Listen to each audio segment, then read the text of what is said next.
we head on down to Cheyenne to talk to Maureen from Wyoming Liberty Group, who I have been patting on the back all week long, proud because she has been getting all of the right people angry in all of the right ways. Just talking about pension reform. Why are they so upset, Maureen?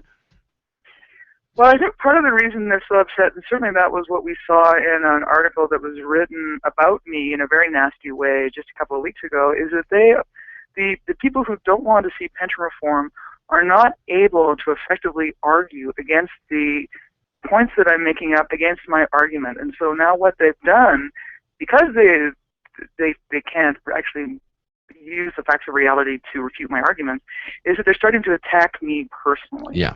I had a very, very, very nasty article in the Wyoming Tribune-Eagle a couple of weeks ago that essentially, said, well, Maureen, she's from Canada, she's got a degree in policy and marketing, therefore what does she possibly know about Wyoming?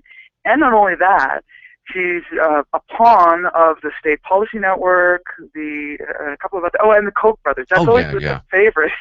The favorite of these left-wingers who just, when they really, really get angry and they just don't know what to say, they say, oh, it's the Koch brothers doing all of this evil stuff behind the scenes. But, what that shows is that they're not able to effectively refute my arguments because, quite frankly, my arguments are completely solid and I use the facts of reality to prove all the statements that I make, and they just can't stand that. Well, first off, whenever someone accuses me of taking money from oil companies or the Koch brothers or something like that, Maureen, I don't know about you, I keep going to my mailbox to find out where those nice big fat checks are. I never get one. I think I should probably call collections on them. But anyway.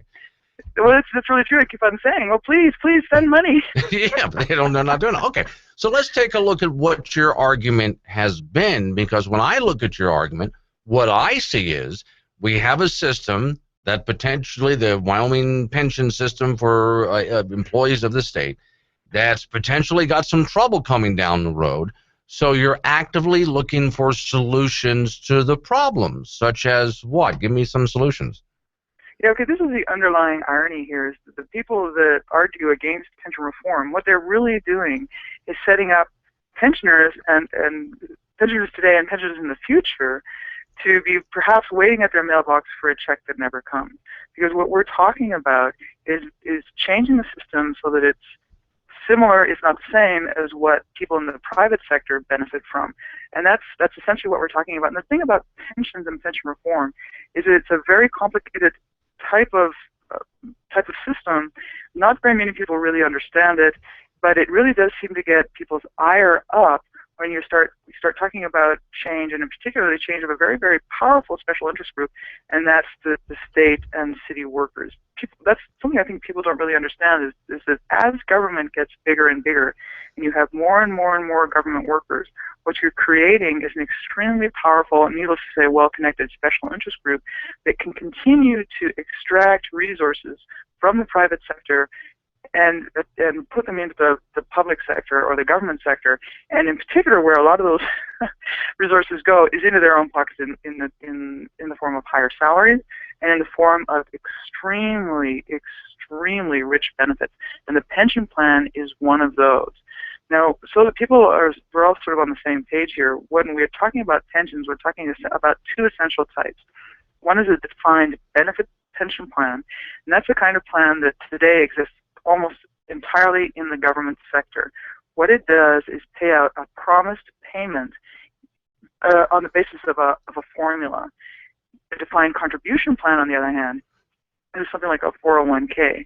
It pays out depending on how well your investments went through the life of the plan, how much you put in, how well you invested, what the returns were, and all of that. Now, the thing is, the defined contribution plan is a type that virtually has now disappeared from the private sector because of these exact problems and huge liabilities that they create for private companies. I mean, the joke a while back was the General Motors that gave mostly its unionized workers this defined benefit plan went almost bankrupt. It actually had to get bailed out by the federal government because its liability, what it didn't have to pay its pensioners and all the promised pensions that it made was about $17 billion. Now, the U.S. government bailed General Motors out, and it saved the pensions of about 120,000 retired salary employees and about 400,000 retired hourly workers with tax dollars. Now, those pensioners would have been without a pension if the federal government hadn't bailed it out. Now, and what's been happening in a lot of municipalities and cities like Pritchard, Alabama, Detroit is the most famous example so far, and there's Cedar Falls, Rhode Island. There's example after example of these cities that just don't have the money to pay the promised pension. And in a lot of cases, what's happening is the state is stepping in and bailing them out. So using your tax and my tax dollars to bail out the bad management decisions of these cities. But what happens when the state has a big problem? Who's going to bail the state out? What's going to happen is that either taxes are going to have to go up or services are going to have to go down. So you look around and you see that the libraries are closing, the parks are closing, those potholes aren't getting filled. Why? It's because your tax dollars are going to pay for people who aren't working, not towards the services that you thought you paid for through your tax dollars. Okay, now the argument that I can see in the state of Wyoming would be, well, but hey, first off, we got all this energy money. That's big coal, big oil. They can afford to pay all of this. Wyoming has plenty of money, so what's the problem? Well, it's actually quite true, and what this really shows is just how overtaxed we are here in the state. The state has got a number of very, very large, what they call savings accounts. Some of them are called permanent accounts. The biggest one is the Permanent Wyoming Mineral Trust Fund, or the Wyoming Permanent Mineral Trust Fund. It's got billions of dollars in it, and there are a bunch of these, even the governor and on all the legislatures, they talk about all these little coffee cans that they put money in, that they squirrel money away in for that rainy day. So these are sort of these rainy day funds. And it's true, I think there's about $16 billion in a sort of rainy day funds. And some of these rainy day funds, like the Wyoming Permanent Mineral Trust Fund, is protected constitutionally. So when, not if, but when we start having serious problems paying these pensioners, what's going to start happening is that these legislators are going to start looking at these rainy day funds, and they're going to try to raid those rainy day funds so they don't have to make any tough decisions like raising taxes or reducing pension benefits or reducing services. But eventually what's going to happen is they're going to bump up against the constitutional protection, and so what's going to happen is that they would actually have to amend the Constitution to raid some of these funds. But at the end of the day, are we being overtaxed today to pay off these bad management decisions, or are we being overtaxed today in case of some really, really big disaster like we had in the 90s, when you've got sort of a combination of a big recession and the mineral industry is falling off the map and all these other things. I mean, those are the things that supposedly that money has been squirreled away for, not to pay off these bad management decisions that if we were to start working on today, we could fix, so we don't have some great, huge, massive liability in the future. I mean, even right now, I mentioned that General Motors had a $17 billion unfunded liability or pension debt. Well, the state of Wyoming has close to a $2 billion unfunded liability or pension debt. And if we put it into perspective, the general fund spending, so that's the main spending account for the legislature for the biennial period. You know, we have a biennial budgeting period. So for the 2 years of general fund spending, their spending is generally around $3.6 billion. So $2 billion out of $3.6 billion, that's a pretty big percentage of what your total spending would be. So this is just how serious this pension debt is. And without serious reform, that debt is only going to get bigger and bigger. John just sent me a note over the video stream here. It says he has friends in Illinois who report the schools around the state have stopped all school athletic programs. There's no money left for it, and it's partly the pension problem. So in the state of Wyoming, in any state, Maureen, I can never understand when we talk to people about this, how we can lay the numbers right in front of them, and there seems to be a disconnect. They don't want to know. They can't seem to understand. I think it's that they don't want to hear it. I've never been able to figure it out. Actually, we're having an event tonight here in Cheyenne with Michelle Malkin, and one of the things she's going to be talking about is the federal takeover of the education system. And of course, one of the things we've seen in education here in the United States, and this is a problem not just in the U.S. but in Canada and other places, Europe as well, is that the level of math and science teaching has become worse and worse and worse all the time. So it's not like I'm some kind of conspiracy theory, but it is much easier to control people if they don't understand or they can't do the analysis themselves. The same, pretty straightforward analysis if you really want to take the time out to understand how it works. So maybe that's part of the problem is that people just their math skills are so poor, or they're starting to become more and more dependent on government all the time, and they've got this idea that I mean, if you look at Europe, and even if you look at the former Soviet Union, you can see it's just not true. The state cannot take care of you from cradle to grave. Even in the UK, they know that's not true anymore. Soviet Union, it collapsed because the government just cannot take care of everything. And people seem to be forgetting that it's the capitalist system that works to make people right from the very, very lowest echelons of society better off. And it's the only system that makes people better off. And if we start to lose our way and go the way of the Soviet Union or the UK in the 70s or Europe today, we're going to be going in that same negative direction, and that's what people really need to wake up to. Well, here's something else I worry about when you talk about how to pay for future pension issues. We're going to have to do things like, for example, raise taxes, and of course, mostly in the state of Wyoming, that means raising taxes on the energy industry. But as we just saw with Burger King, if you raise the taxes high enough to take care of these needs, these companies just simply pack up and leave. Because frankly, even though there's a lot of resources here in the state of Wyoming, they can drill and dig somewhere else. They don't necessarily need to stay here to do it. So their base gets eroded over time. They want to tax more to pay off the pension system, and the people they're trying to tax are going to get up and leave. Yeah, that's absolutely true. I mean, we even saw in France, we had this new President Hollande that he said, and the reason he got elected was because he said, we're gonna tax the rich. So what happened? Well, rich moved away. Yeah, Giraud Depardieu. He doesn't have all this money. His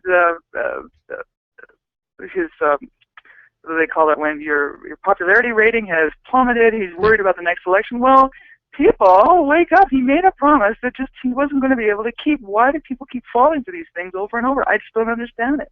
Okay, so what is, there's probably several good solutions here, but let's just name one pathway. What's a good solution just to fix the pension problem? Be careful now. You're obviously a Canadian who has no idea what you're talking about.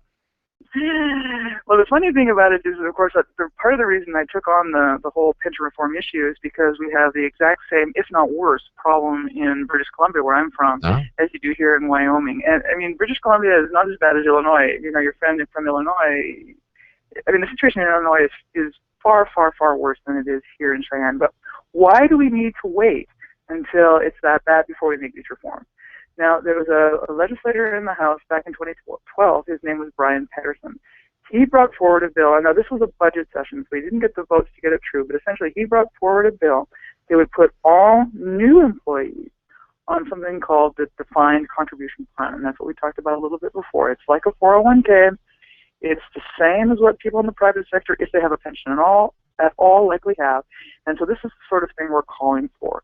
And in fact, what we're going to have on October the 6th, on a Monday, is a pension summit here in Cheyenne. It's a small, by invitation only event, but certainly if there are people who are listening who are interested in coming, they should give me a call at 307-632-7020, and if we still have space, we'd be happy to have people who are really interested in this, who are interested in writing about it, understanding about it more, and who are in contact with their legislators who are worried about whether their children are going to be left with a legacy of debt and higher taxes, or if we're going to move to some real reform.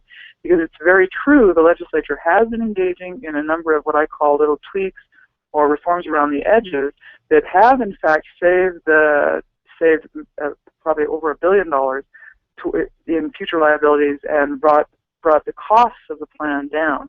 One of those was eliminating the cost of living increase until all of the funds are 100% funded. But those funds are not going to be, I mean, even under the current assumptions, which is just like crystal ball gazing, the assumptions, are never going to pan out, because one of the assumptions is that the return on this pension fund is going to be 7.75% over the next 30 years.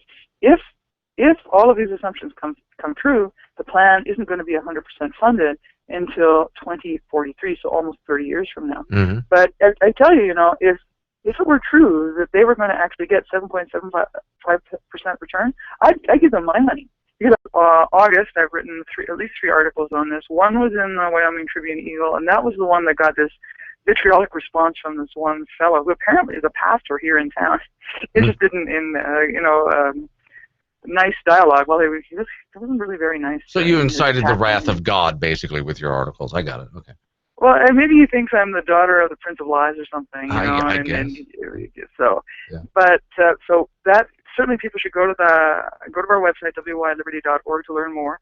Jason Gay, who I think you've had on our show a couple of times, has a really interesting Liberty Brief. If you go to the Liberty Brief page, you can take a look at his analysis, where what he shows is that had some state employees, in fact, had a defined contribution plan a few years ago, that today they would be better off. And what he shows is, if you really look at the math, you can see that you can actually be better off. This is part of the thing, with the defined contribution plan. It creates a false sense of security, and I think that's why people feel so unsure. They think, well, government has promised that they're going to take care of this. They're going to take care of us. They're going to take care of our requirements when we're retired, and they're also going to take care of our health care needs. Well, all you need to do is start looking around, because of the cost of these pension systems and the cost of these health care systems. Some of these promises that these pensioners got when they were still working and still healthy are starting to fall off the board in a lot of places. And this is what we don't want to see here in Wyoming. We want to be sure that our pensioners, be them former state employees, or anybody who comes to the state as a pensioner, is actually able to have security during their retirement time. They're not depending on these promises from politicians. I mean, honestly, given the fact that most of the time nobody believes anything these politicians say, why do people believe that they're going to actually fulfill these pension promises when you can see I have an answer. in different states? What's that? The answer is because there's the promise of free stuff. There you go. But they're blinding themselves to reality, I didn't say it was logical. Right? I didn't say it made any sense.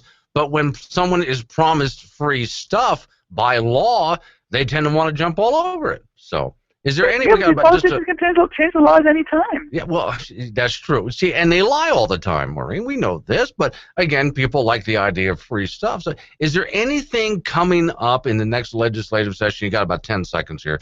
That's going to try to reform the pension system. Has anyone offered anything? Well, that's what we're going to be working on October the 6th, but I certainly encourage people who are interested in looking at what legislation we can put forward during the next legislative session. Give me a call, 307-632-7020 if you're interested in coming. We're going to be going through reforms in different states, and we are going to be looking at actual legislation that we'll be putting together that we can put forward during the next legislative session. All right, Maureen, thank you as always. Great, thanks.